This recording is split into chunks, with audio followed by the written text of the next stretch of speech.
बारंबार नमोस्तु नमोस्तु नमोस्तु।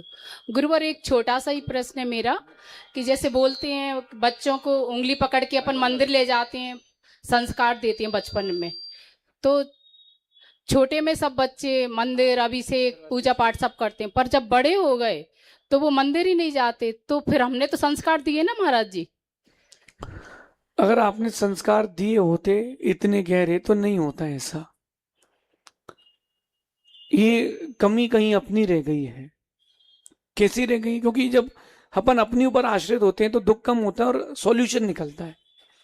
छोटे थे तो अपन साथ में ले गए, फिर बड़े हुए तो अपन को लगा नहीं यार स्कूल जाना जरूरी है, उसकी ड्राइंग क्लास जरूरी है, स्विमिंग क्लास जरूरी है, डांस क्लास जरूरी है, तो पाठशाला कल चला जाएगा कोई बात नहीं। अब वो स्कूल है तो महाराज जी कैसे मंदिर आ पाएगा?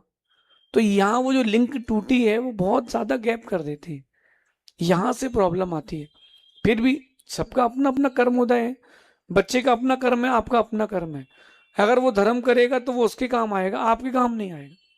और कई बार ये भी देखा जाता है कि पत्नी धर्मात्मा है लेकिन पति मंदिर ही नहीं आता, पति धर्मात्मा पत्नी नहीं आती। एक बार बच्चा मेरे पास आया था, बोले मेरी माँ 72 साल की हो गई, मंदिर नहीं जाती। और वो बच्चा ऐसा है कि 24 घंटे गुरुओं के पास बैठा रहता है। तब वो माँ का कर्म अपना है, बेटे का अपना है। अपना कर्तव्य बनता है कि बच्चों को लगातार बना के रखें। अब वो जो गैप हो चुका है उसकी चिंता ना करें। आप तो 3-4 दिन हमारे पास छोड़ दें, फिर वो हमारे पास ही रुक जाएगा, फिर आपके पास जाएगा ही नहीं। महाराज जी नमस्ते महाराज। तो शुरू में आप ले आइए, फिर बाद में मुश्किल पड़ेगा। जैसे हमारे पिताजी ने जबरदस्ती भेजा था, अब बेचारे परेशान हो रहे थे, कह रहे यार एक बार भेजा तो फंसी गए। अब ये गोली बैठा है, ये यश आया है, ये दक्ष बैठे, बच्चे लोगों के पिताजी ने एक बार भेज दिया, अब परेशान हो जाते। क्यों? बोले घर ही नहीं आते। तो आप एक बार भेज दे, उसकी जब लौ लग जाएगी, हमारे दीपक से जलेगी, तो फिर वो बुझेगी नहीं।